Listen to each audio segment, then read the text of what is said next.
Buenas tardes a todos, ¿cómo están? Mi nombre es Beatriz Alan y les doy la bienvenida a esta sexta y última charla en el marco del ciclo CEBAR. Este ciclo es organizado por la Bolsa de Cereales y Productos de Bahía Blanca y cuenta con la coorganización de la Asociación Argentina de Productores en Siembra Directa, la Cámara Arbitral de Cereales de Bahía Blanca, el Colegio de Ingenieros Agrónomos y Forestales de Buenos Aires, la Universidad Nacional del Sur, el Instituto Nacional de Tecnología Agropecuaria y el Instituto Nacional de Semillas. Agradecemos muy especialmente a nuestros sponsors, Burmalt, Igrain, Rizobacter, Cervecería y Maltería Quilmes, Sumagri, Cooperativa Agraria de Tres Arroyos y Sumitagro. Además, adhieren a este ciclo el Ministerio de Desarrollo Agrario de la Provincia de Buenos Aires, la Municipalidad de Bahía Blanca, la Municipalidad de Tres Arroyos, Municipalidad de San Cayetano, Municipalidad de Coronel Dorrego y Municipio de Puam. Antes de comenzar, y para que la charla pueda desarrollarse sin interferencias, les pedimos que permanezcan con sus micrófonos y cámaras apagados. Mantendremos el chat habilitado a fin de que puedan canalizar por allí sus dudas, sus preguntas que van a ir surgiendo a lo largo de la charla. ¿Sí? Las mismas serán respondidas al finalizar por el orador. Ahora sí, le damos la palabra al secretario de la Bolsa de Cereales de Bahía Blanca, señor Gastón Larbiú. Gastón, te escuchamos atentamente. Mientras esperamos que Gastón se conecte, les cuento que esta es la última charla de un ciclo de 6 que se vienen desarrollando desde principio de año en el marco de CEBAR. Muy buenas tardes, Bea. Buenas tardes a todos. Muchas gracias por acompañarnos. Como muchos de ustedes sabrán, CEBAR es la primera jornada internacional de cebada y programada para abril de este año. Pero bueno, dada la situación de pandemia, fue necesario posponer el evento. Sin embargo, al igual que la cebada, que precisamente se caracteriza por ser resiliente, el CEBAR se transformó y se pasó a formar un ciclo de charlas, ¿no? Este ciclo tuvo como objetivo acompañar a toda la cadena del cultivo, desde el inicio hasta el fin de la campaña, y nos reunió cada primer jueves de cada mes para conocer la actualidad de este cultivo, que es emblema de nuestra región. Durante el ciclo nos acompañaron oradores del más alto nivel, abordamos muchas temáticas, de las más variadas, como rendimiento, calidad, sanidad, nutrición, lo que es procesos industriales, mercados, realmente con un muy buen nivel. Pero bueno, como Beatriz se adelantaba, este es un encuentro muy especial. Estamos de cara a la sexta y última charla, y como no podía ser de otra manera, y como veníamos acostumbrándonos en todas las charlas, tenemos un cierre de lujo. Por lo cual, antes de terminar y para poder darle el tiempo a lo importante de esta charla, que es el contenido de los oradores, en representación de la Bolsa de Cereales de Bahía Blanca, quiero agradecer a todos los coorganizadores de este evento, a todo el equipo de trabajo de la Bolsa de Cereales, porque sin su expertise y sin su entusiasmo día a día, esto no hubiera sido posible, la realidad. Así que y también hacer una mención especial a todos los sponsors y adherentes, quienes siguieron apostando a este ciclo de charlas, aún luego cuando mutó y se transformó, digamos, por la pandemia, como dije anteriormente, siguieron apostando a este proyecto. Creemos que CEBAR es mucho más que una jornada, mucho más que un encuentro anual.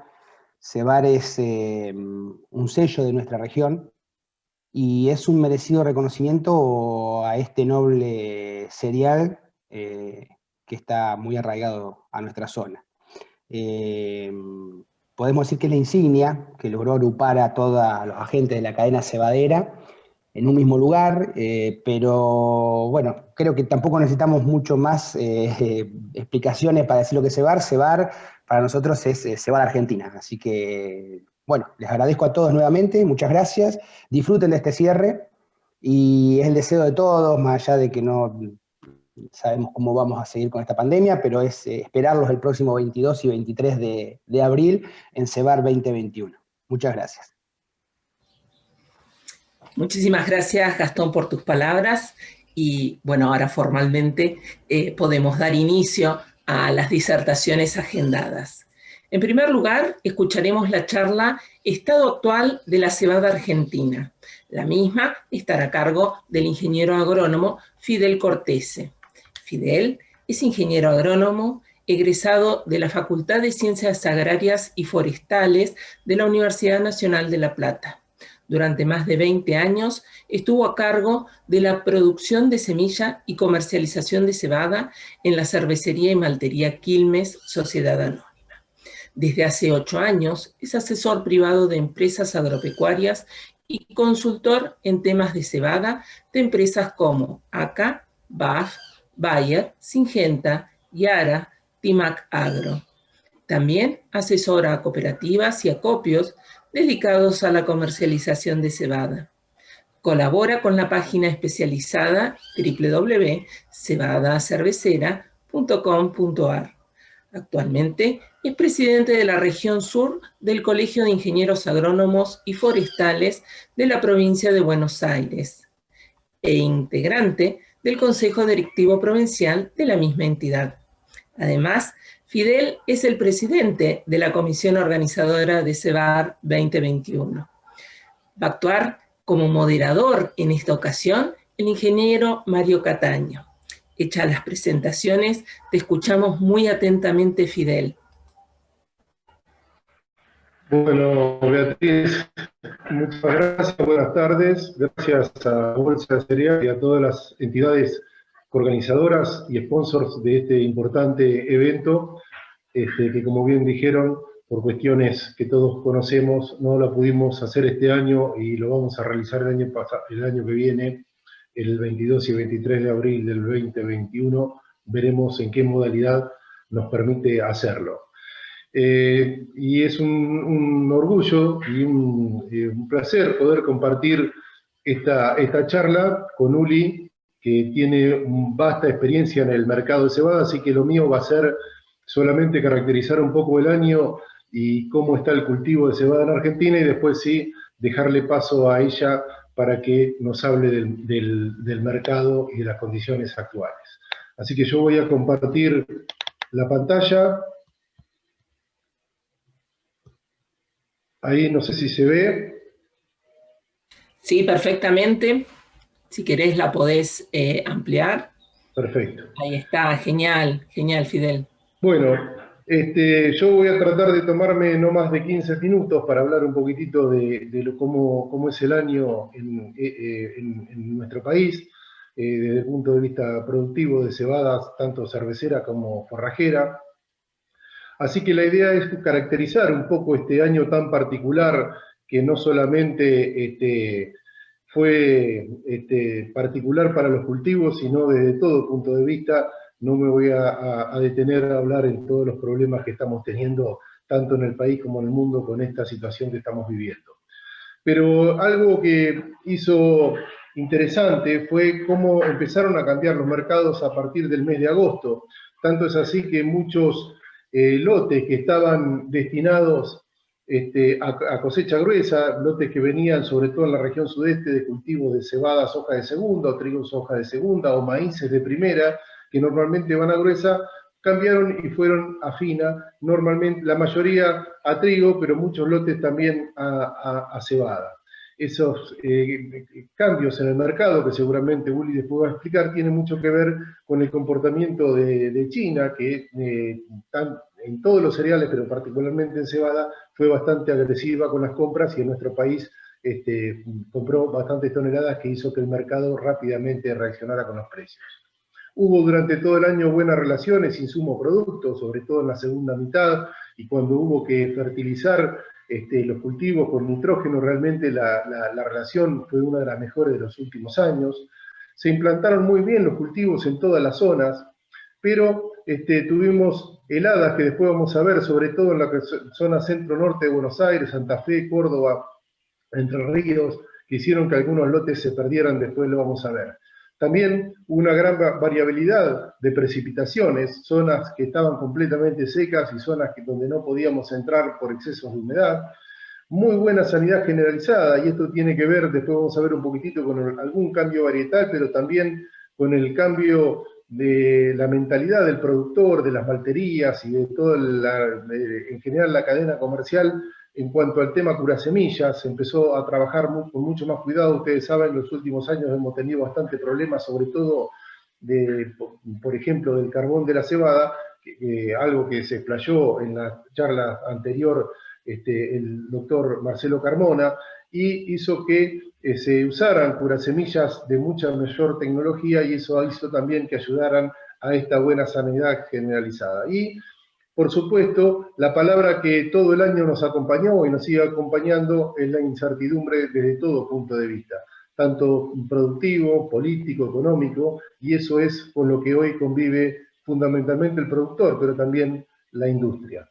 Esto es algo que yo hoy les comentaba, el cambio de las variedades, esto que mostró Mario Cataño en su última charla, y vemos cómo esta variedad, que acá estoy marcando con el puntero, la variedad Andreia, llegamos a algo parecido a lo que nos pasó con Scarlett hasta el 2012. Con Andreia teníamos más del 80% o el 80% de la siembra, y eso era un riesgo muy grande para el cultivo, y ahora vemos, estamos un poquitito por arriba del 50%, con aumento de variedades nuevas y realmente muy buenas, como por ejemplo Overture, francesa, o la Montoya, alemana, que hacen que de a poco vayamos cambiando el panorama varietal argentino, algo que celebramos por la gran vulnerabilidad, sino que presenta el cultivo al tener una sola variedad.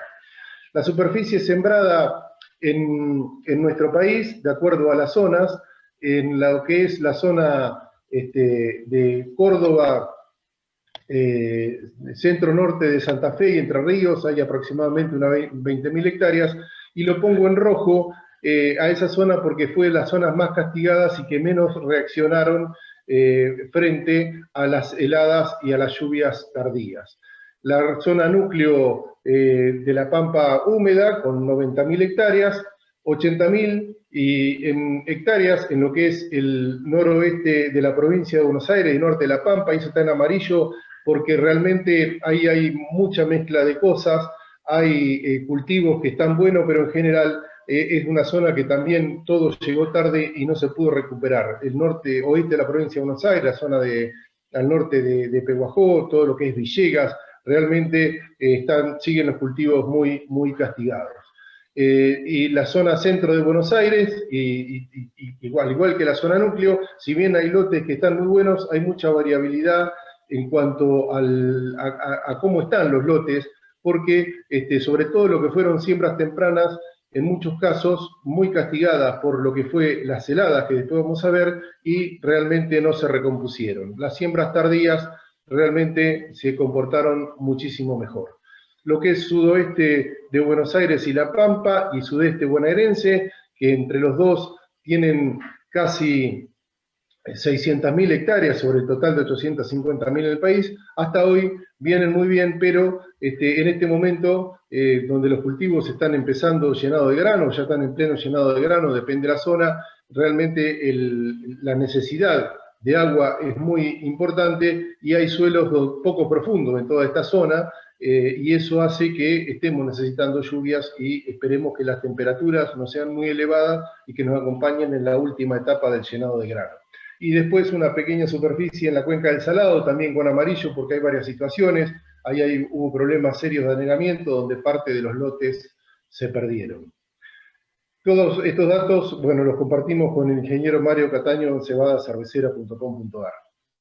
En general, las precipitaciones en toda la región agrícola veníamos muy bien hasta el mes de junio. Este es el agua en el perfil, todas las que el slide que voy a mostrar de acá en adelante es el agua en el perfil. En el mes de julio Tuvimos algunos excesos que hicieron que en algunos de estos sectores se atrasara un poco la siembra, pero igual se pudieron implementar, y ya empezamos a ver cómo la zona sur de Córdoba, centro de Santa Fe, sur de Santa Fe, empezaba a tener problemas de abastecimiento hídrico. Esto se fue generalizando y agravando en toda esa zona. Ya vemos hacia los principios de septiembre cómo no cambiaba esa zona y el perfil estaba bastante seco, y ya entramos en el mes de octubre, pleno requerimiento o etapa crítica del cultivo de esa zona, donde realmente las consecuencias fueron muy graves, no solamente por la falta de humedad, sino también por lo que fueron las heladas que ahora vamos a ver. Y hoy nos encontramos con este panorama donde vemos esta zona del sudeste bonaerense con realmente muy buena humedad, muy buenos cultivos, muy bien implantados, se ven en general lotes con muy alto potencial de rendimiento, y nos empieza a preocupar lo que es la zona sudoeste de Buenos Aires, sur de La Pampa, donde las precipitaciones bueno, no van a depender mucho de la zona y de la profundidad del suelo, antecesor, variedad. Hay varios factores que hacen que, si bien hoy los cultivos están muy bien, todavía nos está faltando un mes a cosecha, y este mes es crítico, sobre todo en lo que tenga que ver con calidad cervecera. En lo que tiene que ver con el tema de heladas, en el mes de agosto hubo 21 heladas y en septiembre 19, y lo que caracterizó más, esto es una helada del 12 de agosto, esta es una helada del 21 de agosto, no lo iba a aburrir poniendo todas las mapas de heladas, pero vemos cómo en todo lo que es la zona centro-norte de Buenos Aires, Córdoba, todo Santa Fe y Entre Ríos, las heladas realmente pegaron muy fuerte. En esa fecha hubo 12 días seguidos con heladas, en algunos lugares heladas de 8 grados bajo cero. En ese momento los cultivos estaban en pasto con muy buen desarrollo en toda esa zona, y realmente les pegó muy fuerte. De hecho, se perdieron muchos lotes que no respondieron, se secaron y se dejaron para cultivos de verano. Así que eso hizo un panorama bastante complicado de toda esa zona. Viendo estas características climáticas y que caracterizaron toda la campaña, podemos a grandes rasgos definir un poquitito cómo están hoy los cultivos. Vemos por un lado la zona, todo lo que es Córdoba, centro norte de Santa Fe y Entre Ríos. Hoy, de hecho, ya se están cosechando los primeros lotes de cebada con bajos rindes, problemas de bajo calibre, de tamaño de grano y altas proteínas. Realmente nunca lograron recuperarse, en algunos lugares las lluvias no llegaron muy tarde, lo que hizo que los cultivos no pudieran reaccionar.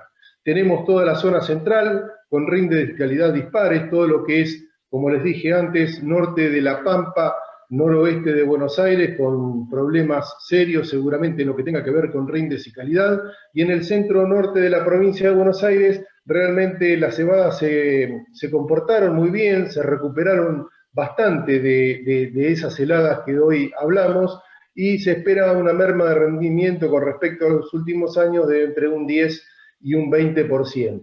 Se ven bastantes problemas, por ejemplo, en lo que son colas de máquina por acumulación de rastrojo, que hicieron que las temperaturas sean menores y en esos lugares la cebada reaccionara muy tarde y no llegó a compensar como el resto del lote, lo que también nos trae algún problema a cosecha seguramente, porque tenemos dos situaciones de cultivo. Los que no sufrieron helada o las partes del lote más altas, que están a escasos días de cosecha, y los lotes que reaccionaron, o la parte de los lotes que reaccionaron después de las lluvias, que están muy verdes todavía, y eso seguramente nos traiga bastante problemas en el momento de la cosecha. Y después tenemos todo lo que es la región sudeste de Buenos Aires y sudeste de Buenos Aires, que al día de hoy los potenciales de rendimiento son buenos, aparentemente no tendríamos problemas de calibre y algo de bajas proteínas. seguramente producto de ese buen rendimiento. Lo que sí hay que destacar es que nosotros nos enfrentamos hacia un pronóstico de Año Niña. Ustedes saben que Año Niña en general para nuestra zona y toda esta zona cebadera se caracteriza por bajas precipitaciones y temperaturas por encima de lo normal, y eso puede hacer que afecte un poco el llenado de grano. Como les digo, depende mucho de cada lote, de la profundidad y de las lluvias que recibieron en estos últimos 10 días, cómo puedan terminar su llenado de grano. Para finalizar y darle espacio realmente a la parte más interesante de esta charla, y después sí dejar abierto el debate para poder profundizar en los temas o en la región que ustedes quieran, podemos ver que hablamos de la variabilidad de los estados de cultivo de acuerdo al clima, fundamentalmente en lo que tuvo que ver con precipitaciones y temperaturas, y donde más pegó, como les dije, fue en toda la parte norte, centro-norte de Buenos Aires, Santa Fe, Entre Ríos y Córdoba, y eso es lo que hizo distintivo de otros años, porque normalmente las heladas más fuertes las tenemos en la zona sur, en la zona de Tandil, Azul, Chillar, y en el sudoeste bonaerense, pero este año esto se invirtió y las bajas temperaturas se dieron más en esa zona centro-norte. Hay excelentes condiciones de mercado, que seguramente Uli ahora nos va a comentar, lo que llevó a ver márgenes atractivos, tanto para cebada cervecera como para cebada forrajera. Cuando nosotros empezamos a programar las siembras, la cebada forrajera estaba en $150 y la cebada cervecera en 160, 170, y hoy vemos forrajeras de $200 y cervecera de 210, 220, así que hace que los cultivos, los márgenes, perdón, tanto de cebada cervecera como de forrajera sean realmente muy, muy buenos y muy auspiciosos. Tenemos una gran incertidumbre productiva por todo lo que manifestamos, política y económica, y eso hace que el productor en este momento sea un poco, o esté un poco preocupado por toda esta situación que tenemos por delante, no solamente por la pandemia a nivel mundial, sino por las condiciones tanto políticas como económicas de toda la región nuestra, y eso hace que muchas veces un poco el ánimo del productor no sea el mejor, y del productor y por qué no de la industria también. Y como último mensaje, y ya le damos paso a Uli, es no dejar pasar las oportunidades de precios. Realmente hay bastante cebada fijada, pero los precios estos realmente hacen que los márgenes cierren y que sea, bueno, por delante tengamos un futuro auspicioso en cuanto a los precios. Si bien, como sabemos y como explicamos, hay zonas complicadas en cuanto a rendimiento, para lo que es cebada, un 70% aproximadamente de la superficie que se siembra en el país está al día de hoy en buenas condiciones, y esperemos que esto termine así. Así que yo realmente les agradezco el tiempo. La idea sería después seguir con las preguntas que ustedes tengan y detenernos en los puntos que a ustedes les parezcan pertinentes. Así que yo desde ya les agradezco mucho la atención y que tengan una buena cosecha. Esta foto es del año pasado, de una jornada que organizamos con Cebada Cervecera de manera conjunta con el ingeniero Cataño en la ciudad de Orense. Este año hay sembrada 13 variedades y están cruzadas por distintos tratamientos de fungicidas y de otros productos, y la idea es la última semana de noviembre, ya nos vamos a comunicar con todos para poder invitarlos, ojalá de manera presencial, y si no, será de manera virtual. Así que muchísimas gracias por la atención, y yo dejo a Beatriz para que haga la introducción para la charla de Uli. Gracias. Muchísimas gracias, Fidel, como siempre, muy claro y sumamente interesante todo lo que nos contabas. Y la imagen final, la verdad que muy, muy gráfica. Mientras se va preparando Ulrike para la próxima charla, vamos a agradecer nuevamente a nuestros sponsors, Burmalt y Grain, Rizobacter, Cervecería y Maltería Quilmes, Sumagri, Cooperativa Agraria de Tres Arroyos y Sumit Agro. Muchísimas gracias a todos ellos por acompañarnos en este ciclo de charlas. Y ahora sí, seguidamente, la tan esperada charla de la cebada argentina en el contexto mundial. La misma está a cargo de Ulrike Saderwasser. Ulrike es traductora pública, recibida en la Universidad de la República, Uruguay, diplomada en Comercio Exterior. Más de 30 años de experiencia en el área comercial de BMS, Uruguay. Actualmente, socia y gerente comercial. Anteriormente, analista de mercados y especialista en negocios internacionales. Ha sido expositora en el Congreso RMI 2019 en Varsovia y en el seminario BLEB 2015 en Campiñas, entre otros tantos seminarios a los cuales ha asistido. BMS es Rewin SA, es un broker y trader presente desde hace más de 35 años en el mercado sudamericano, dedicado especialmente a negocios de cebada y malta. Fue adquirida en 2017 por la Cooperativa Agraria de Brasil. Actuará como moderador el ingeniero agrónomo Mario Cataño. Ahora sí, Ulrike, hecha la presentación, te escuchamos muy atentamente.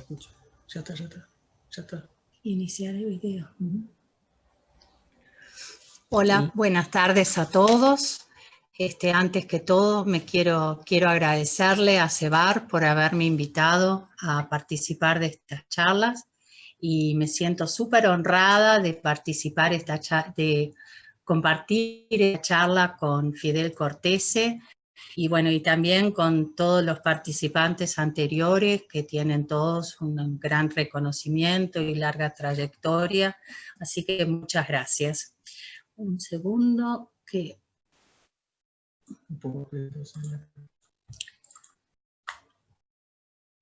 Ahí está.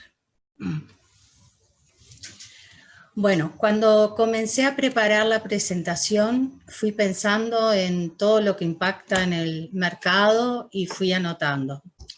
La demanda que se relaciona fuertemente con la situación económica de los estados, este año se vio fuertemente impactada por la pandemia, y los precios de la oferta que a su vez dependen en parte de las políticas monetarias.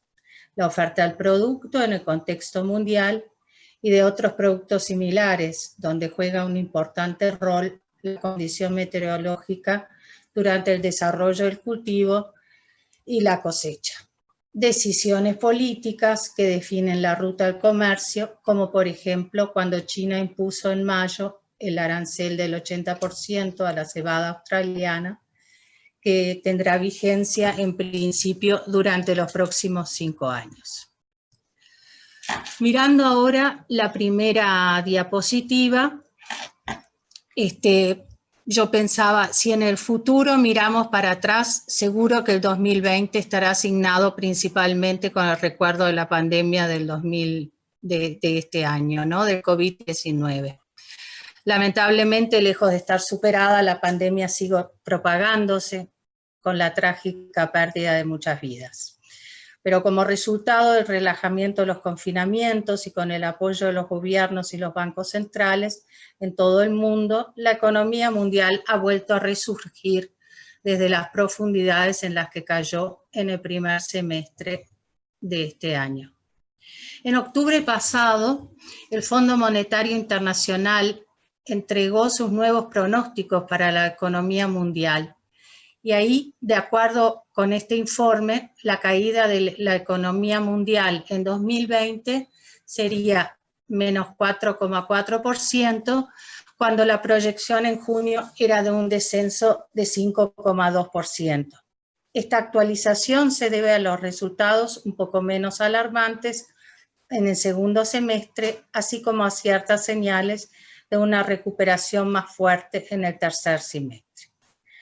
Para el 2021 se espera que el crecimiento repunte 5,2%, 0,2 puntos porcentuales por debajo de la previsión que teníamos antes de 5,4%.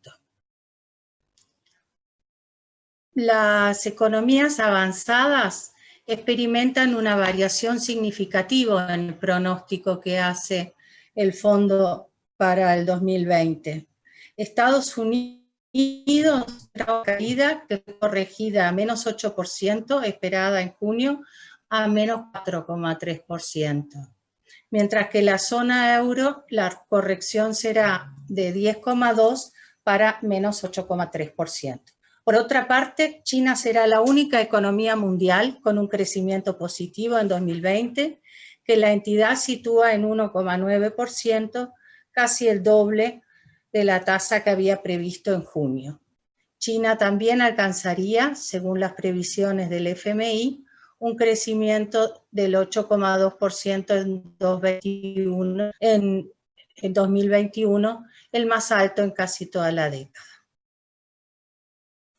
Sobre lo que va a ocurrir en América Latina y el Caribe, el FMI mejora en 1,3 puntos porcentuales su previsión de junio, pues ahora espera que la caída de la región sea del orden de 8,1%. Respecto al dato de 2021, la estimación cambia de un crecimiento del 3,7% como dato de junio a 3,6% en su actualización. La recesión causada por el coronavirus será generalizada en toda la región. Sobre todo impacta a los países que reciben turismo, en ese sentido el Caribe y también países como Perú y Brasil, pero siempre al margen de Venezuela, Perú y Argentina se llevarán la peor parte con respectivos descensos de 13,9% y 11,8%. Si bien el FMI prevé una fuerte recuperación para todos los países en el 2021, también debe tenerse en cuenta que este informe fue publicado a principios de octubre, antes que la pandemia tuviera un rebrote que estamos viendo particularmente en los países europeos, que actualmente vuelven a un confinamiento en mayor o menor grado. En la segunda diapositiva voy a analizar un poquito la moneda del dólar versus el euro. Durante los últimos 6 meses, el dólar estadounidense ha seguido perdiendo valor frente a otras monedas, en particular el euro. Acá tenemos a la izquierda la gráfica del desarrollo del dólar y a la derecha el gráfico del euro. Más allá del impacto de la pandemia en la economía de la mayoría de los países, muchos de estos, entre ellos, decidieron hacer un importante aporte a apoyar su economía. Estados Unidos ofreció un plan de rescate de casi 3 millones de dólares, que incluyó medidas importantes como cheques a ciudadanos de sueldos bajos, préstamos a pequeñas empresas, prestaciones de desempleo, etc. En el primer gráfico podemos apreciar cómo se fortaleció el dólar en marzo del 2020, cuando el gobierno de Estados Unidos aprobó el primer paquete de ayudas de 2 billones de dólares, que buscaba evitar una recesión. Posteriormente hubo otras erogaciones menores, pero en los últimos meses el dólar ha ido perdiendo fuerza. La debilidad del dólar favorece a los países que usan el dólar como su moneda de negociación frente a Europa, frente al euro, que tiene que competir con un precio y con una moneda más fuerte. Respecto a la política monetaria, el FED, o Banco Central de Estados Unidos, viene bajando la tasa de interés desde 2018, pero a partir de marzo de este año llegó al valor cero, con lo que busca incentivar a las empresas para que inviertan y motivar a los consumidores a gastar, para así mantener la economía en funcionamiento. Sin embargo, con mucha liquidez de dólares, con una tasa de interés casi nulos y una inflación en aumento, los commodities son un refugio natural contra la inflación.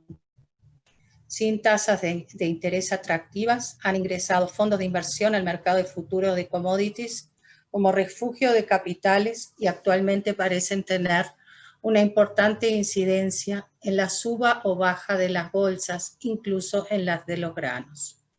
Más allá de esto, los valores de maíz, aparte de la situación bastante apretada de oferta y demanda para la nutrición animal, también pueden haberse visto impulsados por la recuperación parcial de los precios del petróleo que impactan sobre la demanda y el precio del etanol. Los valores de la soja estuvieron motivados por buenas expectativas de demanda para alimentación animal, y en el caso del trigo aumentó a partir de las expectativas de mayor demanda para consumo humano, motivado por el temor a la escasez de alimentos que genera la pandemia. Respecto al clima, según los pronósticos más recientes del Centro Mundial de Producción de Predicciones a largo plazo de la Organización Meteorológica Mundial, OMM, existe una alta probabilidad, un 90%, de que la temperatura de la superficie de las aguas del Pacífico tropical se mantenga en unos niveles característicos de la Niña hasta finales de 2020, así como una probabilidad moderada, un 55%, de que estos niveles persistan durante el primer trimestre del 2021. La mayoría de los modelos indican que es probable que el episodio de la Niña sea moderado a intenso. Lo que podemos esperar de este fenómeno es lo siguiente: aumento en las precipitaciones al sudeste de Asia, en partes de África y al norte de Brasil y en Australia, y por otra parte causa sequías en el sur, en América del Sur, particularmente Paraguay, sur de Brasil, Uruguay y sobre todo en la costa atlántica de Argentina. También se observan sequías en la zona sur de Estados Unidos y en algunas partes de Oriente Medio. Ahora miraremos la producción mundial de granos. De la producción total de granos, que se ubica en 2.711 millones de toneladas, el maíz representa más del 42%, el trigo el 28%, y la cebada llega a ser apenas el 6%. Si miramos la figura de abajo, la evolución a través de los años de los volúmenes de producción, consumo y stocks finales, vemos que las producciones superiores al consumo en los años del 2014 al 2016-2017 generaron mayores existencias. En el 2018-19 se ajustaron un poco. Sin embargo, en los datos de los últimos 3 años podemos apreciar que tanto la producción como el comercio internacional, el consumo y las existencias finales han ido aumentando del 2018-19 al año siguiente y de dicho año al 2020-21. Igualmente, quiero resaltar que en su previsión de septiembre a octubre, el USDA, del mismo modo como también lo hizo el IGC, ajustaron en más de 10 millones de toneladas los stocks de la presente campaña. Probablemente estos ajustes se deban a un menor volumen de maíz esperados en Estados Unidos y Europa, y también por la gran demanda de China de todos los granos. Los precios de los principales países exportadores de trigo aumentaron de forma significativa.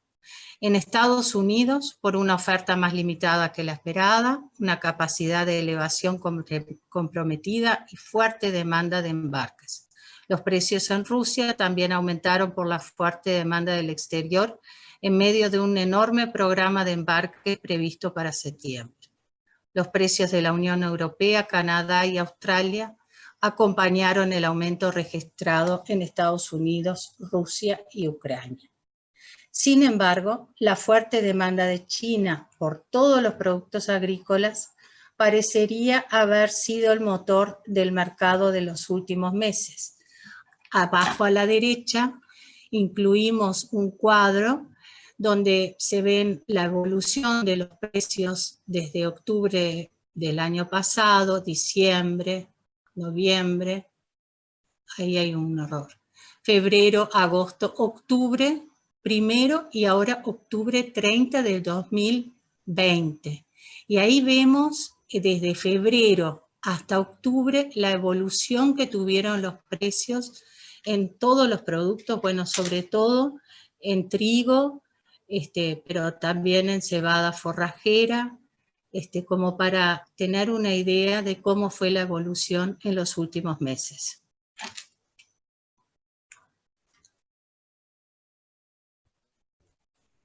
Si miramos el maíz, los principales productores son Estados Unidos, China, Brasil, seguidos por la Unión Europea, Argentina, Sudeste Asiático y México.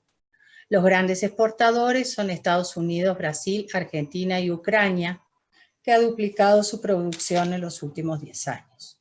Los grandes importadores son la Unión Europea, el Sudeste Asiático, México, Corea del Sur y Egipto. La producción mundial de la presente cosecha será un poco menor a la prevista, ya que las reducciones en la producción de Estados Unidos y Ucrania superan los mejores números obtenidos en cosechas en África y Serbia. El USDA también ajustó su previsión de comercio internacional por menores importaciones de la Unión Europea, Irán y Kenia, pero mayores para Arabia Saudita, Vietnam e Irak. En el caso de Ucrania, las exportaciones también se reducirán. Las existencias de maíz en Estados Unidos ya han disminuido sustancialmente porque ya se han vendido 33 millones de toneladas de los 59 millones de toneladas destinados a la exportación. Los destinos principales son China y México, pero China ya compró 11 millones, o sea, un tercio del volumen vendido. En Brasil, la exportación compite con la fuerte demanda interna y en Argentina los precios se afirmaron a partir de una oferta más apretada y una demanda externa constante. El USDA indicaba que China importaría aproximadamente 7 millones de toneladas, pero actualmente ya estarían ajustando a 22 millones. De esta forma pasaría a ser el principal comprador global. Actualmente vemos una disminución de las existencias finales al valor más bajo de los últimos años. Finalmente, es interesante notar dónde se encuentran los principales stocks de maíz en el mundo, y ahí descubrimos que casi 64% están en China, un valor bastante inferior en Estados Unidos y el resto distribuido entre los demás países productores. Si analizamos un poco lo que pasa con el trigo, vemos que los principales productores son la Unión Europea, luego Rusia, Estados Unidos y Canadá, y todos son grandes exportadores. Importadores son el norte de África, el sudeste asiático, Brasil, Bangladesh y China. Este año la producción de Rusia y de Unión Europea ha aumentado considerablemente y balanceado las mejores cosechas de Canadá, Ucrania y Argentina. El consumo total se mantiene casi incambiado. El mercado internacional aumenta por las mayores exportaciones desde Rusia y las mayores importaciones de Pakistán y China. Por otro lado, los tifones en China también afectaron la producción de los trigos de primavera de la campaña 2020-21, obligando a este país a importar 7,5 millones de toneladas en la actual temporada. Esta es la mayor compra china de los últimos años, transformándolo actualmente en el tercer importador mundial de este cereal. Los stocks finales de trigo están más confortables, aunque hay que notar que el 55% de los mismos se encuentran en China e India. Un comentario pertinente en este tema es que se está hablando que Rusia podría poner cuotas de exportación al trigo, tal como los hubo en Argentina. Esto podría limitar la disponibilidad de este cereal, ya que produce 78 millones de toneladas, o sea, un 10% de la producción mundial. Respecto a la soja, que no es un cereal, pero participa en el mercado de forrajes, me pareció importante también dedicarle una breve mirada a este producto. Más del 80% de la producción de soja mundial está en manos de tan solo 3 países, Estados Unidos, Brasil y Argentina. Los principales importadores son China y más lejos la Unión Europea, Sudeste Asiático y México. El verano pasado, China compró de Brasil hasta las últimas existencias de soja. Estados Unidos tuvo una venta récord muy temprana de la campaña 2020-2021, 48,5 millones de toneladas, de las cuales 26,8, o sea el 55%, van para China. Las existencias o stocks finales se han ido reduciendo en los últimos años y es interesante ver dónde están los stocks finales. En China casi un 60%, en Estados Unidos un 32% y el resto se divide entre Brasil y Argentina. Ahora finalmente llegamos a la cebada. La producción del 2020-21 será un poco mayor que la campaña anterior. Algunos consideran que puede ser la mayor cosecha de todos los tiempos, solo equiparable a la del año anterior y la del 2008-2009. La producción de este año se espera que sea 156 millones de toneladas. Los valores de oferta y demanda no difieren mucho del año anterior, por lo que sí han aumentado las existencias finales. Si observamos cómo se distribuyen los stocks finales de la campaña anterior, podemos observar que un 34% se encuentra en la Unión Europea, 11% en Saudi Arabia, un 10% en Canadá y los demás países productores como Australia, Ucrania, Rusia y Argentina. Como ya hemos visto en la diapositiva anterior, la producción mundial de cebada está en 156,75 millones de toneladas, algo mayor que el año anterior, logrado por los mejores rendimientos, ya que el área de producción en principio había bajado, era un poco menor. La Unión Europea es sin duda el mayor productor, seguido por Rusia, Australia, Canadá, Ucrania y luego Estados Unidos y Argentina. Este año hubo mejores cosechas en Australia, Rusia, Unión Europea y Canadá.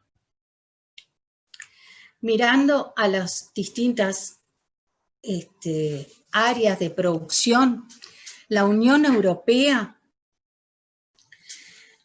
la producción de la Unión Europea, que ahora son 27 países sin el Reino Unido, se estima que está en 55 millones de toneladas y el Reino Unido aproximadamente 8,5 millones de toneladas. La cebada de primavera representa casi 30 millones de toneladas en la Unión Europea y 6,3 en el Reino Unido. La calidad de la cebada de la Unión Europea es variable, muy buena en España y Dinamarca, de calidades diversas en Francia. En cuanto a los volúmenes, España aumentó un 33%, Polonia un 15%, pero Francia disminuyó casi un 19% y Rumania un 51%. Ucrania, en la campaña 2020-2021, el USD estima que la producción estará en el entorno de 8 millones de toneladas. Una reducción de 8,4% respecto a la estimación anterior, que era 9,53 millones de toneladas.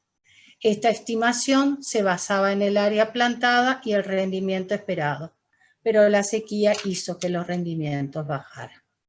Canadá, Statistics Canada, StatCan, redujo su estimación de la producción total a 11,4 millones de toneladas. Otras versiones hablan de apenas 11 millones. Sin embargo, todos coinciden de que se trata de una cosecha de muy buena calidad, con un alto porcentaje de selección como maltera.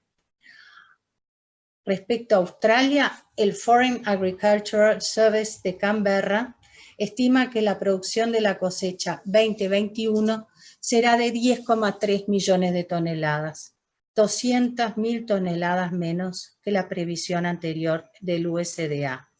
Si bien en Western Australia, o sea, al oeste, en el estado que generalmente produce el 40% de la producción total de Australia, hay una gran sequía que podría generar una pérdida de entre 9 y 10%, esta se verá compensada por las excelentes cosechas que se espera en la franja que va de South Australia a New South Wales. También en Victoria se esperan buenos rindes, por lo que otros analistas consideran que la cebada puede llegar a 12 millones de toneladas o más. La limitante a exportar a China seguramente incremente los stocks de cebada en Australia.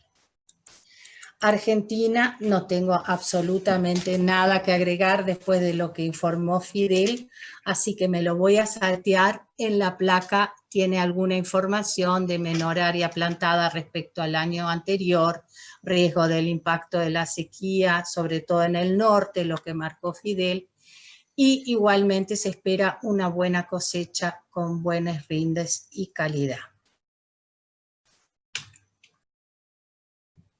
La exportación de cebada en el 2020-2021 se estima en 27,3 millones de toneladas, un poco mayor, pero bastante similar al año anterior. Los países que tienen previsto exportar más son Rusia, Australia y Canadá. En la lista de principales importadores está Arabia Saudita en primer lugar, y China, donde el valor inicial sería de 5,3 millones de toneladas.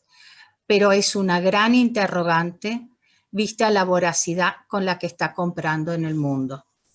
Luego países como Irán, Marruecos, Japón, Tailandia, que serán atendidos principalmente desde Australia. Exportación, ahora voy un poco al detalle. La Unión Europea exporta aproximadamente 6 millones de toneladas, pero solo 1,4 a terceros países. Los principales exportadores son Francia, Alemania y Rumania. El destino número 1 es Arabia Saudita y Francia, que exportó en este año casi 1 millón de toneladas, exportó el 95% casi a China. Como la demanda de las malterías de la Unión Europea se mantuvo baja, la prima para cebada cervecera también fue muy pequeña en relación al precio de la forrajera, de modo que buena parte de la cebada con calidad cervecera debe haberse ido embarcada como forrajera.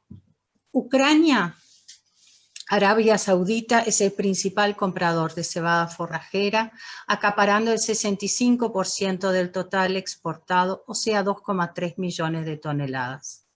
En el segundo semestre de 2019, Ucrania redujo a la mitad sus exportaciones a Arabia Saudita respecto al año anterior y comenzó a vender más a China, para quien casi triplicó las ventas, y a la Unión Europea y a África, principalmente a Argelia. La industria maltera consume aproximadamente el 10% de la producción anual de Ucrania. Respecto a Canadá, los malteros contaban con una oferta abundante de cebada cervecera, pero con la demanda sorpresiva de China cambió el mercado y ahora se estima que 3 a 3,5 millones de toneladas sean exportadas, con lo que la demanda interna ya no será tan abundante y cómoda. Sin embargo, el cuello de botella para la exportación serán los puertos que en buena parte ya están comprometidos con embarques de trigo hasta marzo y abril de 2020. Argentina lo miraremos más en detalle en las siguientes diapositivas de la presentación. Y respecto a Australia, quiero comentar que antes que China estableciera en mayo pasado la tasa de importación de 80,5% sobre la cebada, aproximadamente 2/3 de las exportaciones de cebada australiana iban a China. De hecho, China había hecho unas importantes compras de cebada australiana antes de imponer el arancel, con lo que imaginamos que los malteros probablemente ya estuvieran cubiertos en parte con sus necesidades, tuvieran cubiertos sus necesidades hasta ahora. Igualmente, China deberá cubrir sus necesidades de 2021 y habrá que ver cómo siguen evolucionando los precios en base a la oferta y demanda. Respecto a los volúmenes de cebada cervecera comprados con anterioridad, en los pasados meses se rechazaron al menos 2 embarques, eso salió publicado oficialmente, que vinieron de Australia.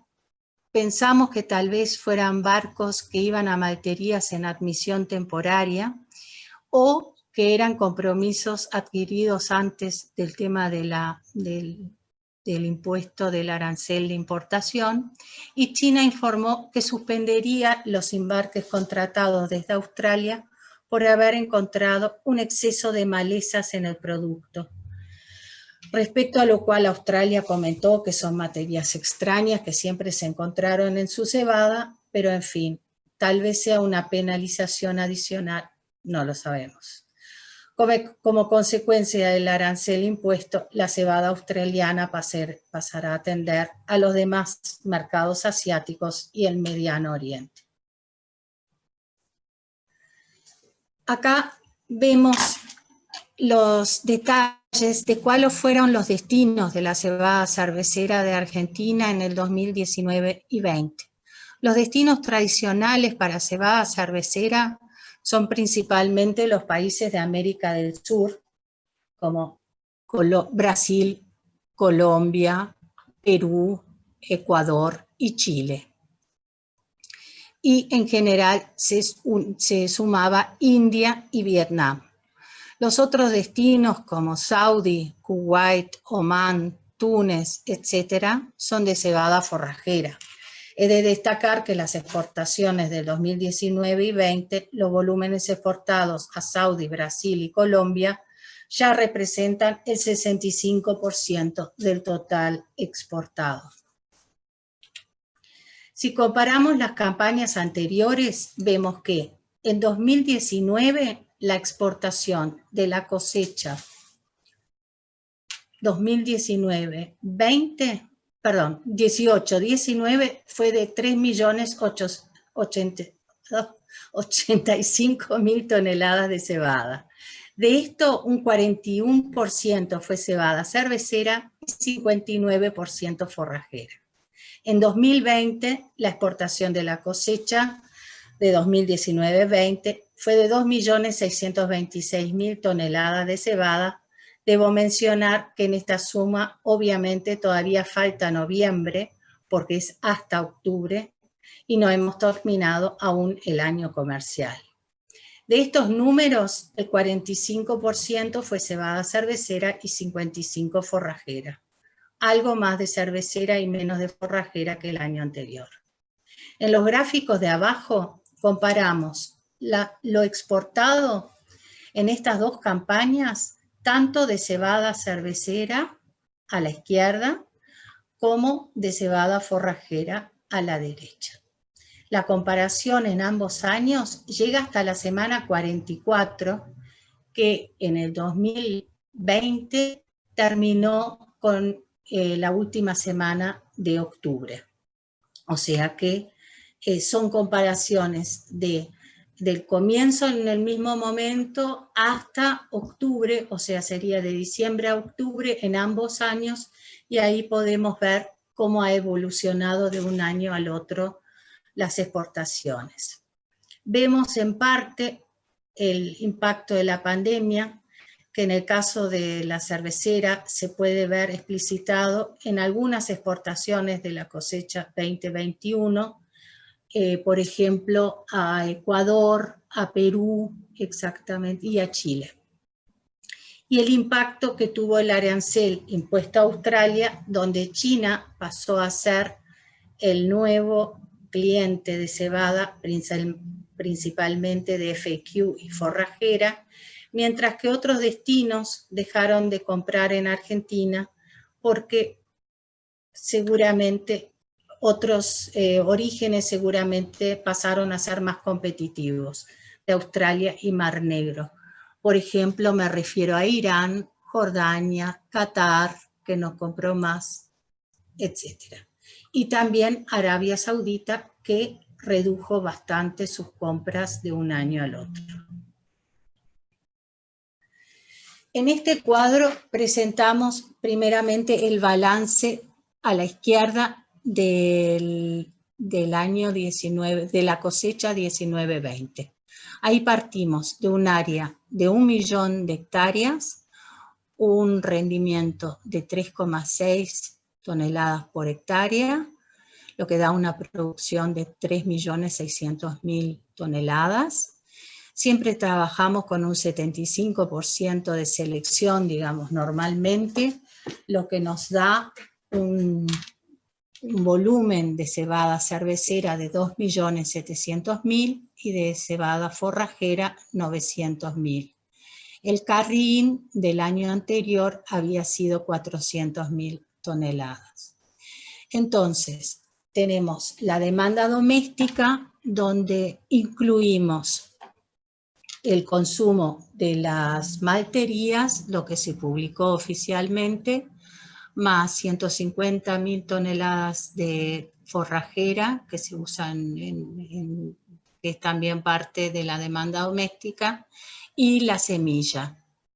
En la exportación de cebada cervecera, que es de 1.259.000, nos basamos en las declaraciones juradas a las ventas al exterior, al igual que con respecto a las declaraciones de la cebada forrajera, que fueron de 1.268.000, dejando un sobrante de 335.000 toneladas. Eso es nuestro cálculo particular. Pasando a la cosecha de este año, sobre un área de 850.000, la bolsa calcula que el rendimiento podría ser 4,1, eso daría una producción de 3.485.000 toneladas, volvemos a tener el 75% de selección, un carrín que viene del año pasado, del sobrante que mencionamos recién, de 335, cebada cervecera 2.614.000 y 871.000 toneladas de cebada forrajera. Ahora, la demanda doméstica, nosotros la calculamos tomando en cuenta los países que tradicionalmente compran en Argentina su cebada cervecera, que son los otros países de Sudamérica. Me refiero a Brasil, Colombia, Perú, Ecuador y Chile, más la cebada cervecera ya vendida a China, que entendemos que son 3 barcos.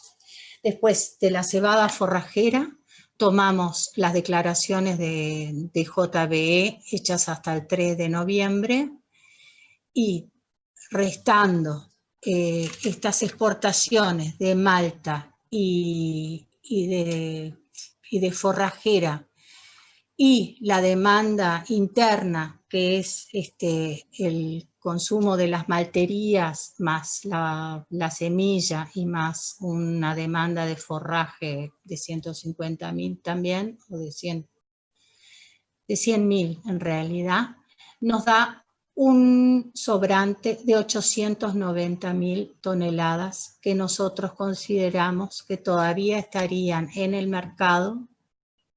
Bueno, la cebada está toda todavía, pero digamos sin vender para destinos como China o algún otro destino que pueda venir.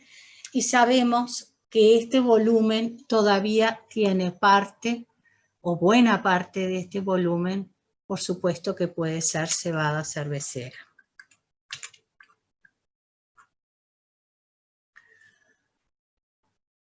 La singular suba del trigo, tanto en Chicago como en el resto del mundo, incluida la Argentina, pone el clima en el centro de atención. Es que la incertidumbre mundial resulta tan importante que el mercado se adelanta mucho más temprano a lo normal a los eventuales problemas por venir. En ese sentido, la sequía imperante actualmente en las regiones aledañas al Mar Negro comienzan a generar preocupación sobre las siembras de trigo de invierno de la temporada 2021-22. Algo similar está ocurriendo en Estados Unidos. Allí las planicies centrales estaban atravesando una sequía que, sin ser extrema, muestra a estados tan importantes como Kansas con posibilidad de tener retrasos en las siembras también del cereal de invierno. Lo contrario está sucediendo en Europa Occidental, donde las lluvias, particularmente en Francia, están retrasando la implantación de las siembras de invierno. Acá en el sur, Brasil y Paraguay están viendo afectadas las siembras de la soja de la campaña 2021, situación que a su vez podría repercutir en la implantación del maíz de segunda. Hay que tener en cuenta que más del 50% de la soja de la campaña 2021 ya está vendida. Por tal motivo, las recientes lluvias trajeron un poco de tranquilidad justo en el momento en que la soja tiene que comenzar a sembrarse, al igual que el maíz tardío.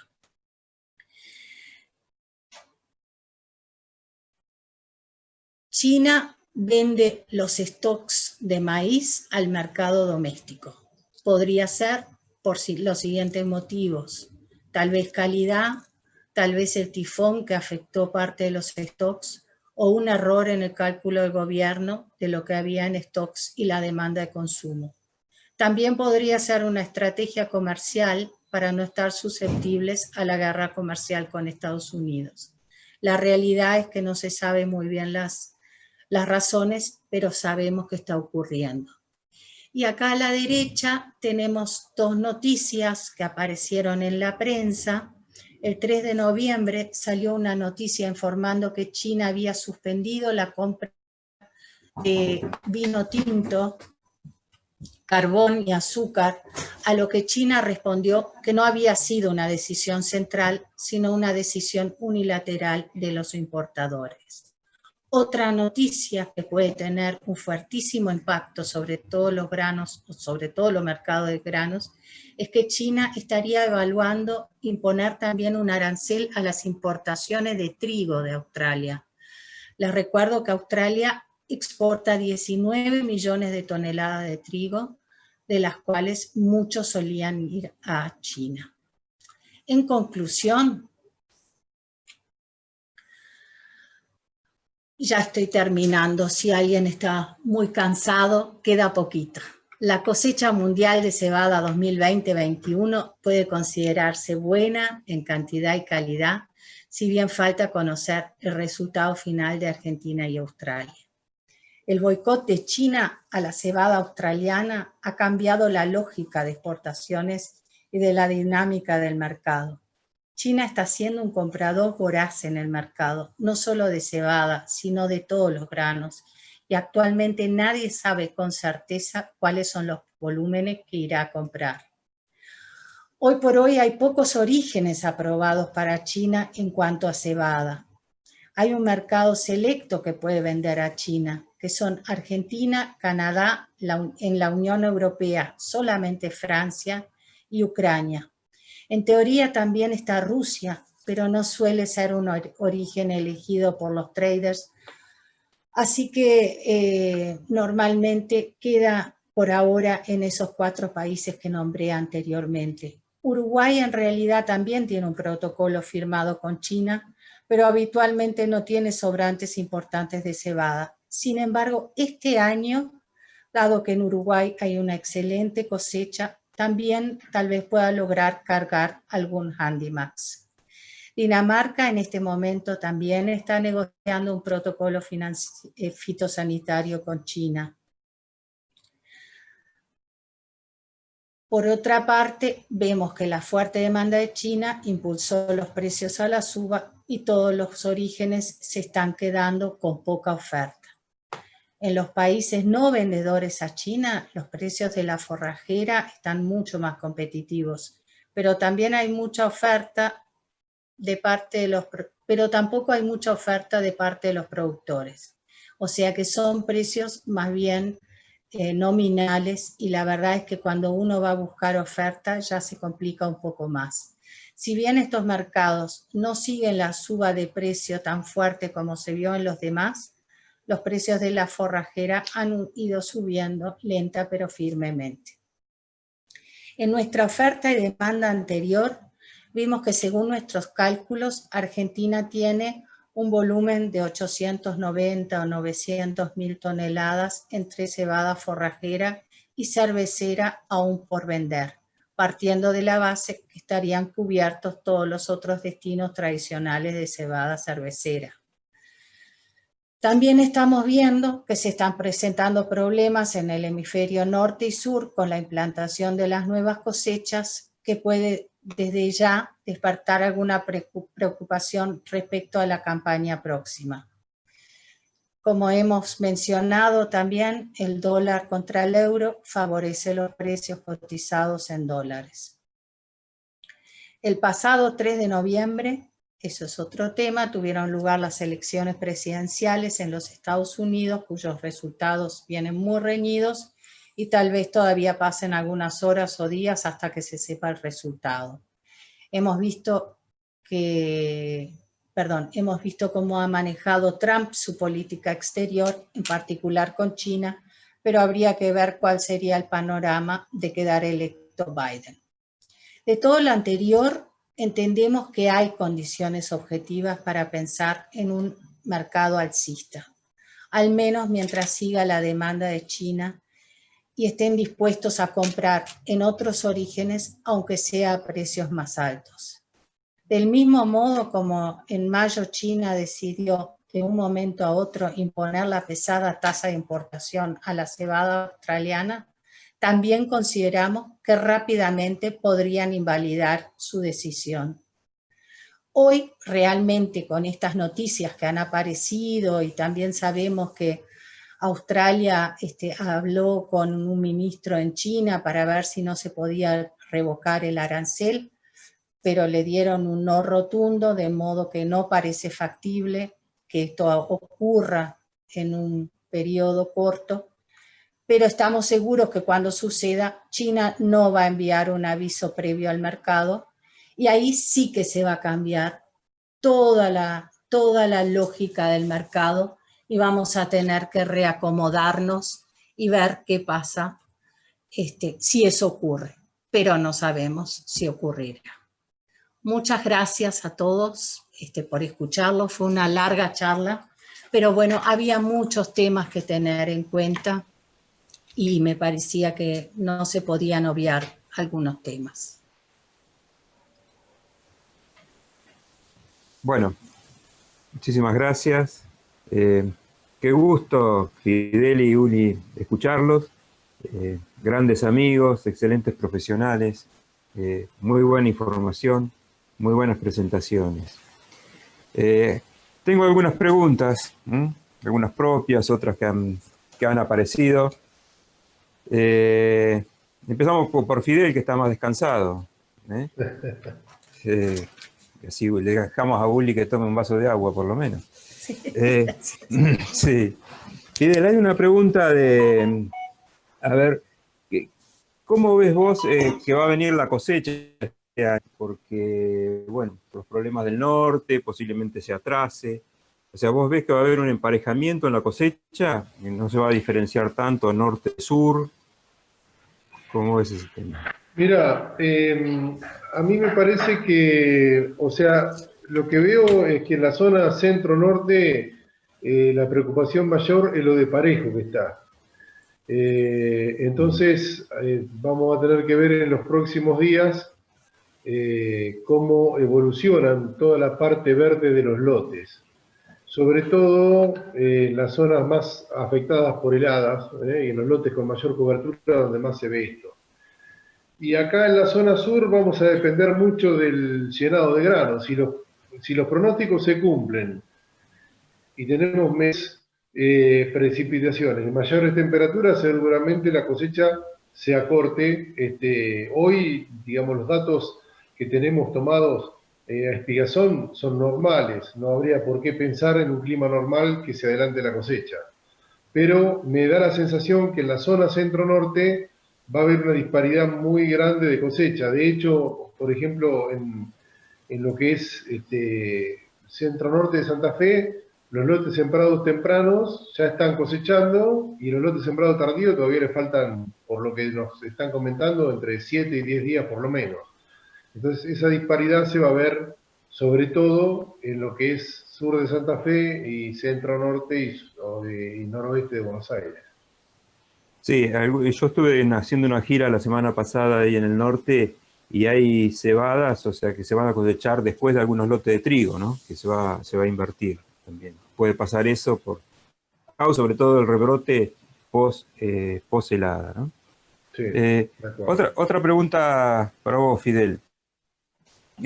Vos arrancaste la charla diciendo, bueno, que hay una buena relación insumo-producto. Después concluís, bueno, las condiciones climáticas, un poco el clima, el atraso, las buenas temperaturas que se están dando para el llenado de grano, originarían una baja proteína, ¿no es cierto?, en la próxima cosecha, sobre todo el sudeste. Sí. ¿Vos crees que los productores aprovecharon esa buena relación insumo-producto para mejorar la fertilización nitrogenada?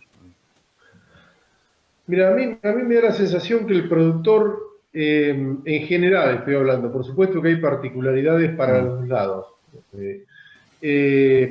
La cebada y el trigo los maneja casi con una receta y no se corre mucho de eso. Entonces toma una decisión de fertilización y por supuesto que si el lote le rinde 4.000 o le rinde 6.000, por una cuestión lógica, la proteína va a ser totalmente distinta.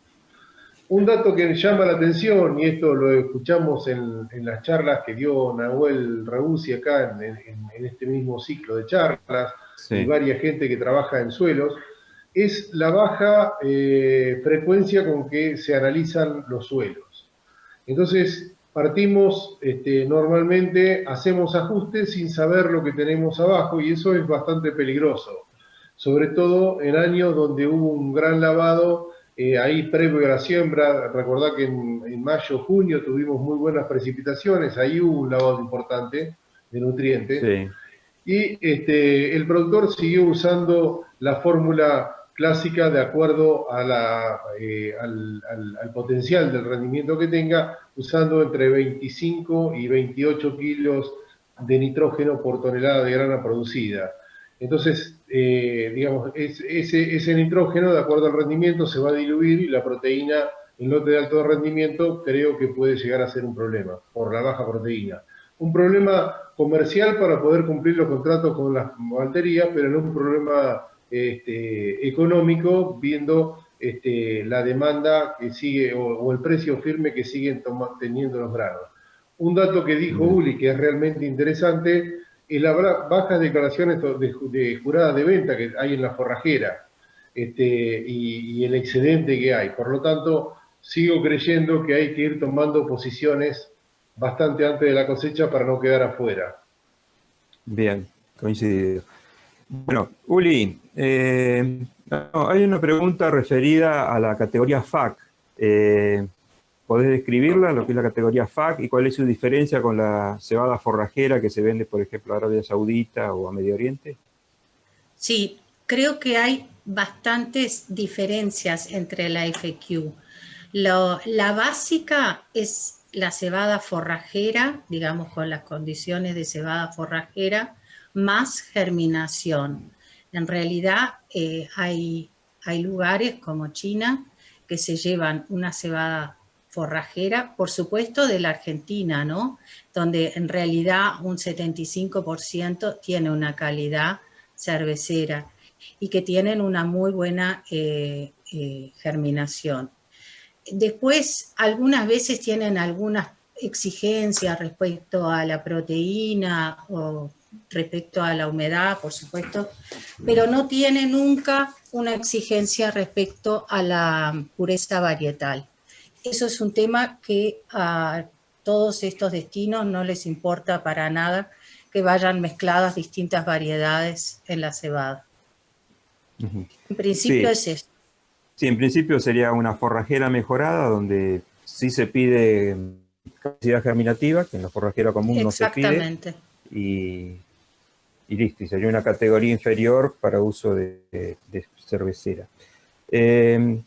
Uli, vimos ahí en tu presentación que hay un excedente de stock de Australia muy importante, porque coincide que Australia, bueno, tiene los problemas comerciales con China, pero además coincide con una muy buena producción estimada en Australia, ¿no? Eso genera un saldo exportable importante que no tiene un destino fijo. ¿Cómo puede competir ese excedente de Australia con la costa pacífico de Latinoamérica, te digo Chile, Perú, Ecuador, Colombia, que además tienen que el Pacto Andino tiene en realidad convenios con Australia? O sea, ¿puede competir a Argentina con ese mercado? Nosotros hemos hecho constantemente esos cálculos y hemos visto los precios. Digo, de hecho, en algún momento hemos visto que los precios podían ser competitivos. Lo que realmente creo que todavía defiende a la cebada argentina es que los malteros en general les gusta maltear las variedades y las cebadas que conocen. Y no soy especialista en el tema, por supuesto, pero siempre he escuchado que la cebada argentina es muy superior a la australiana, más allá que se compra en especificaciones, etcétera, pero tal vez una especificación de un comprador para una cebada argentina es fácil cumplirla y para una australiana no tanto. Y por ejemplo, de Australia hemos visto que hay variedades que la verdad que los malteros ni siquiera conocen. Digo, más allá de que tampoco en todos los países puede entrar la cebada australiana, pero creo que por ejemplo a Colombia sí, y creo que hasta ahora lo que ha hecho, digamos, dudar a los compradores, más allá del precio, es que no es un producto conocido y que, bueno, podrían comprar tal vez un barco, pero no creo que compita totalmente con la cebada argentina en el sentido de que le pueda sacar todos esos mercados. De hecho, por ejemplo, para Brasil no puede ser un destino, por más que también hemos hecho los cálculos, porque Brasil por ahora no podría importar de Australia. Ajá. Sí, coincido que hay un diferencial de calidad a favor de la cebada argentina y bueno, he escuchado también de los mismos malteros, ¿no? El tema pasa por cuál es la diferencia de precio de ese mercado, ¿no? Sí, creo correcto. que pasa por ese lado, ¿no?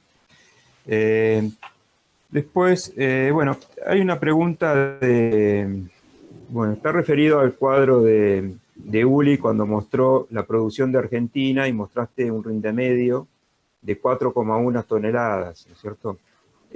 Visto los comentarios y la presentación de Fidel,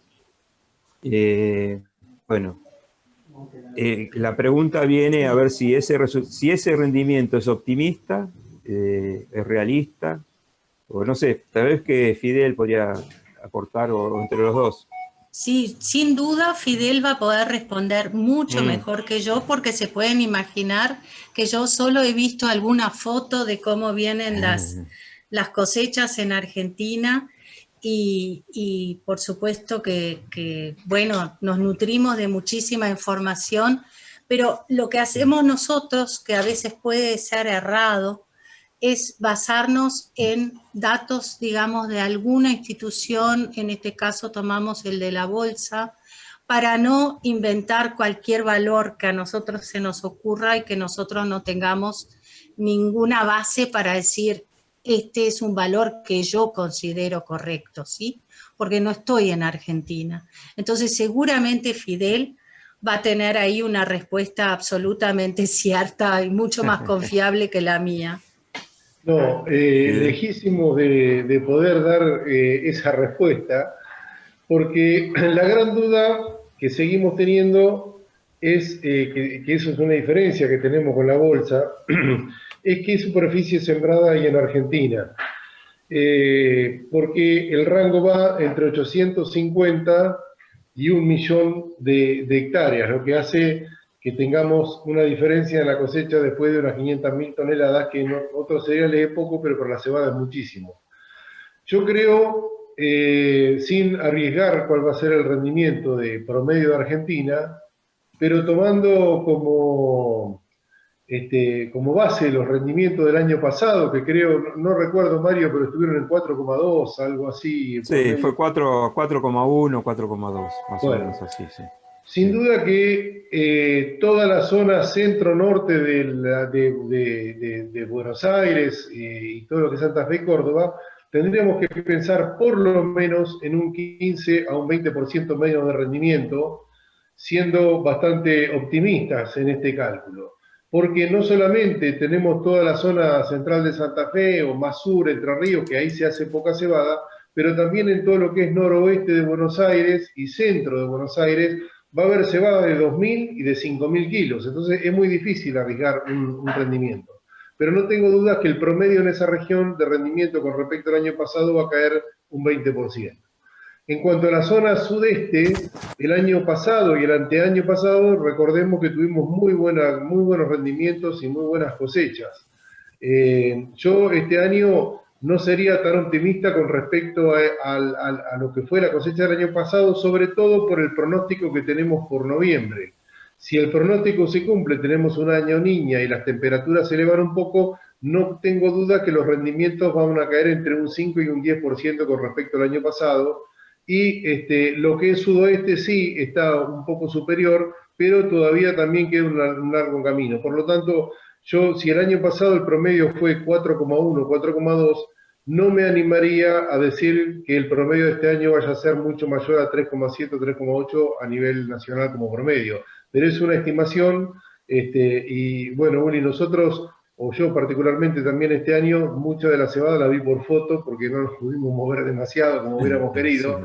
Así que sí tenemos muy buenos, que algunos están acá, colegas, con lo cual compartimos mucha información y realmente andan y recorren mucho el campo. Perfecto. Sí. Fidel, hay una pregunta. No, Uli, ¿querías hablar? No, quería decir que en ese caso, bueno, el volumen sobrante obviamente se reduciría más y puede llegar a complicar un poco más el mercado, ¿no? Pero bueno, tenemos que ver cómo es el resultado. Sí. Hay un tema de, bueno, ¿cuánto compensa, o sea, el sudeste con la buena expectativa de producción que hay, la baja en las otras zonas? Y además hay que considerar qué pasa con las calidades, porque, bueno, de repente hay que mover cebada del sudeste para el norte para compensar falta de calidad, ¿no? Hay un comentario, vos dijiste que las declaraciones juradas de forrajera son bajas, ¿no es cierto?, lo que está inscrito. La pregunta es un poco si eso lo calculás en función de la producción o de las compras. No está muy clara la pregunta, pero creo que son bajas comparadas a años anteriores también, ¿no? Exactamente. Yuri lo mostró en el cuadro. Sí. Con respecto al año pasado, creo que es 1.200.000 el año pasado y recién este año hay anotadas 400 y pico de mil toneladas. Por supuesto, todavía hay mucho tiempo para hacerlo, pero con respecto a los 2 últimos años son menores. Ese es el comentario que había hecho. Bueno. Bueno, hay otra pregunta más referida a la charla que dio Antonio la otra vez, pero bueno. Sí, está Antonio, bueno. Le damos a Antonio, ¿no? Porque dice, el año del pregerminado fue un dolor de cabeza. ¿Cuál es el límite lógico de recepción que puede manejar una maltería? A veces parece que los exportadores buscan cualquier excusa para rechazar. Bueno, me parece que el concepto es que cebada que no germina es cebada que no se transforma en malta, ¿no? Y bueno, precisamente estamos hablando de cebada cervecera maltera. Pero Antonito, te damos un micrófono, a ver si podés. Antonio está todavía sin audio. Sin audio. ¿Cómo No sé estás, si alguien, Antonio? Silenciado, Antonio. Si alguien le puede dar audio. Ahí le estamos tratando de habilitar el audio. A ver, Antonio. Bueno, si no mientras tengo otra para Uli. Uli, la aparición de esta... Sí, espera, Antonio, que le... Bueno, no está Antonio. Dale, sí, Mario. Pregunto a Uli. Uli, la aparición de este mercado FAC, ya que porque India también compraba mercado FAC, pero bueno, los volúmenes son muy distintos a los que está comprando China ahora, ¿no? ¿Puede afectar, digamos, este mercado FAC puede afectar de alguna manera las exigencias del mercado de cebada cervecera de los tradicionales, ¿no? Brasil, por ejemplo. Bueno, estoy segura que puedo hablar por Agraria, por Cooperativa Agraria, que de hecho nos está escuchando también Vilmar Schussler, que también podría aportar sus opiniones. Pero sé que creo que Agraria no va a adaptar ningún requerimiento porque hoy se esté exportando cebada FQ. Entiendo que los requerimientos de las malterías y de las cervecerías acá en Sudamérica son sumamente estrictas y tú mismo lo sabés, Mario, ¿sí? Los embarques, sí. Las malterías son sumamente estrictos. Cuando tú envías la cebada, más allá de que la cebada argentina normalmente la cumple, porque la cebada argentina es excelente, pero no creo que cambien ninguna de las exigencias porque la FQ esté en el mercado o porque tal vez claramente para un productor puede ser más fácil vender la FQ, pero los requerimientos lo confirmo 100% por Agraria, pero podría decirlo también que otras malterías no creo que sí, yo creo lo mismo, Uli. No creo que nadie sacrifique calidad por presión o, digamos, de marca al FAC, ¿no? No lo van a poder hacer. No lo van a poder hacer. Sobre todo para cuidar el producto final, ¿no? Exactamente. Antonio, te escuchamos. Sí, bueno, muchas gracias. Ante todo, estoy muy feliz de este cierre de lujo con Uli, con Fidel y con vos, Mario. La verdad que salió todo como lo esperamos. Uli, un gustazo de saludarte. A Fidel y a Mario tengo contacto más seguido. La verdad es que siempre decimos que el pregerminado es un dolor de cabeza no solamente por el riesgo de falta de germinación, sino que aún granos vivos que están pregerminados disminuyen ampliamente el potencial de calidad, y más aún cuando esta cebada se va a almacenar por unos meses, el poder germinativo va perdiéndose a través de los meses. Es decir, hoy se analiza, da 100% de capacidad germinativa, pero si el grano está pregerminado, al cabo de algunos meses directamente pierde su capacidad germinativa. Entonces, no es que se busque una excusa como para no comprar, sino realmente es una mercadería que es muy, definitivamente, uno no conoce cuál es el potencial de calidad y sin duda que la disminución es grande. Esa es la razón. Espero haber podido contestar. Perfecto, gracias, Antonio. muchas Coincido. Gracias a vos por tu participación. No tenemos más preguntas. No sé si Fidel, Uli, algún otro comentario. Si no, ya le damos paso a Beatriz para hacer el cierre. Yo también encantado de haber compartido con ustedes, de haber compartido con Cebar, vernos las caras, por lo menos virtualmente. Y bueno, me parece que fue muy claro todo lo expuesto, ¿no? Muchas gracias a ustedes, a Fidel y a ti, Mario, y por supuesto a Cebar. Bien.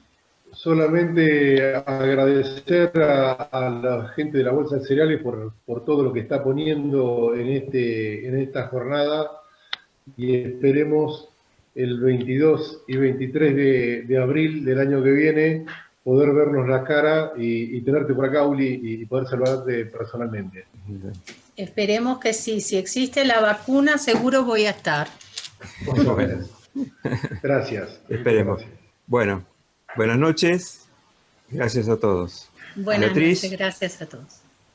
Muchísimas gracias, Ulrike, Fidel, Mario. Excelente jornada, la verdad, que escucharlos. Sobre todo ustedes son las voces autorizadas en lo que es Cebada, así que es un placer nutrirnos con todo su saber. Como decíamos al principio de esta jornada, esta ha sido el último encuentro de las charlas CEBAR, pero no nos vamos a estar despidiendo así nomás. Los estamos convocando, como recién dijo Fidel, para el 22 y 23 de abril del 2021, en la primera jornada internacional de Cebada, CEBAR 2021. Como recién decían, es nuestro augurio poder encontrarnos y poder hacer realidad visible, táctica, todo lo que vivimos este año, estar presentes y reunidos en esta jornada internacional. Si no pudieron escuchar toda la charla de hoy o las anteriores, les cuento que las mismas las hemos subido al canal de YouTube de la Bolsa de Cereales de Bahía Blanca. Y todo el material está disponible en la web de CEBAR, www.cebar.com.ar. Nuevamente quiero agradecer el acompañamiento de nuestros sponsors, Burmat, Igrain, Rizobacter, Cervecería y Maltería Quilmes, Sumagri, Cooperativa Agraria de Tres Arroyos y Sumitagro.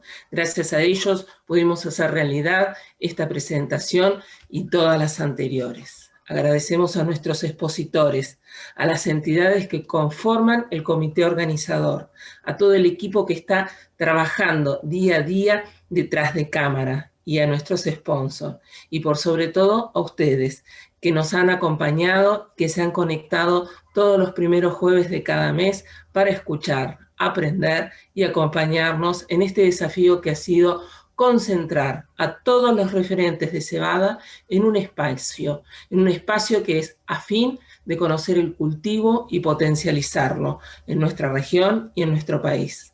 Los esperamos el año que viene. A todos les pido un aplauso y de esta manera nos despedimos de estas jornadas CEBAR 2020, forma virtual.